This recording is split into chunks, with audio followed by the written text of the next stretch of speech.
Most people think strength means big muscles, heavy bench presses, and looking powerful in the mirror. But Navy SEALs trained for something completely different. Because when your body is freezing, exhausted, sleep-deprived, and carrying heavy gear for hours, mirror muscles mean nothing. SEALs needed strength that still worked when everything hurt. They were building strength that could survive exhaustion, stress, cold, pain, and long hours without rest. And here's the strange part. Some of the exercises they trusted most barely look impressive at all. No flashy machines, no fancy gym tricks, just brutal movements that exposed weakness fast. During Hell Week, some candidates burn over 10,000 calories a day while running, swimming, carrying boats, and surviving on almost no sleep. And yet, the strongest-looking guys often quit first. Why? Because functional strength is not about looking strong. It's about staying useful when your body wants to stop. And what Navy SEALs understood about that changes the way you should train completely. But before we get to the first exercise, you need to understand the biggest lie the fitness industry keeps selling people about strength. Most people train muscles separately: chest day, arm day, leg day. But Navy SEALs could not train that way. In real missions, your body works all at once: pulling, carrying, climbing, balancing, and moving under pressure. That is why functional strength mattered so much. They did not just want muscles that looked strong. They needed a body that could perform while exhausted. And honestly, many people train the wrong way without realizing it. They chase heavier weights but struggle during real physical effort. A former SEAL instructor once said, "Fatigue breaks people mentally before it breaks them physically." That is why SEAL training focused on movements that forced the entire body to work together under stress. And the first exercise they trusted most looks almost too simple. Many people even ignore it completely. But military units have used this movement for decades for one reason. After a certain point, it exposes weaknesses you never knew you had. It's called the farmer carry. And honestly, it looks almost too simple. You pick up heavy weight and walk. That's it. But once your grip starts burning and your shoulders feel heavy, you quickly understand why Navy SEALs respected this movement. Grab heavy dumbbells, kettlebells, or loaded bags. Stand tall, tighten your core, and walk under control. Sounds easy, right? Most people think so too. Until their forearms burn, their lungs work harder, and their posture starts breaking down.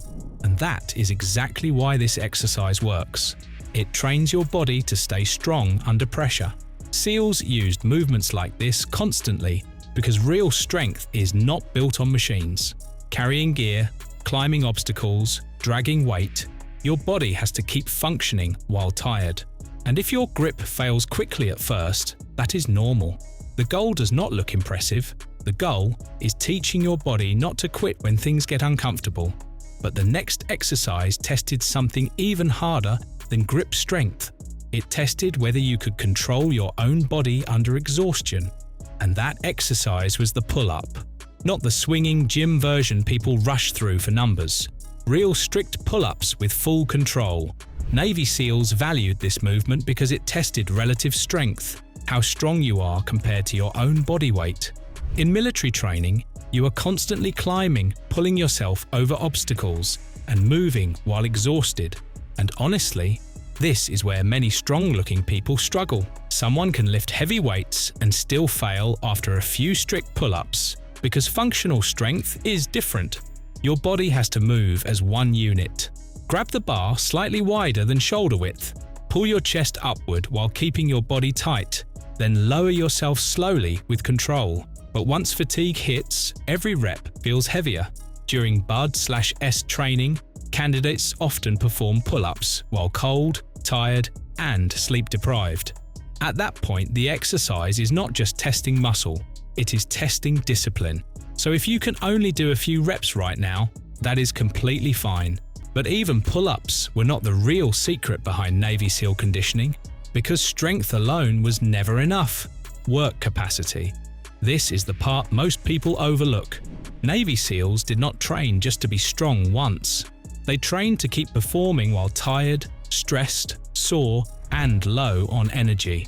because real endurance is about how long your body can keep going before it starts breaking down. Most gym workouts focus on short effort, followed by long rest, but SEAL training forced the body to recover quickly and keep moving before it felt ready. Over time, your heart, lungs, and nervous system adapt differently. Military research has shown that recovery speed between efforts is often more important than maximum strength alone. That is why SEAL workouts combine running, carries, swimming, and bodyweight exercises with very little rest. The goal was never comfort. The goal was adaptability. And this is why many candidates fail even when they look physically strong. And strangely, most people feel awkward the first time they try it. It's called the Turkish Get Up. And honestly, the first time most people try it, they look confused. Unlike normal gym exercises, this movement forces your entire body to work together without losing control. You start lying on the ground holding a kettlebell or dumbbell above your shoulder. Then, step by step, you stand up while keeping the weight stable overhead before lowering yourself back down under control. But once you try it, your shoulders, core, hips, legs, balance, and coordination all get challenged together. And that is exactly why movements like this mattered in Navy SEAL training. SEALs needed bodies that stayed stable under stress, fatigue, and unpredictable situations. Real life does not happen in perfect gym positions. This exercise builds balance, control, and coordination through awkward movements. So if it feels frustrating at first, that is normal. Usually the exercises that challenge you most are the ones your body benefits from long term. But here's the interesting part. Navy SEAL conditioning was never just physical. In many ways, the mental side mattered even more, because every workout eventually reaches a moment where the body wants to quit. This is where the Navy SEAL mindset becomes different from normal fitness culture. Most people rely on motivation.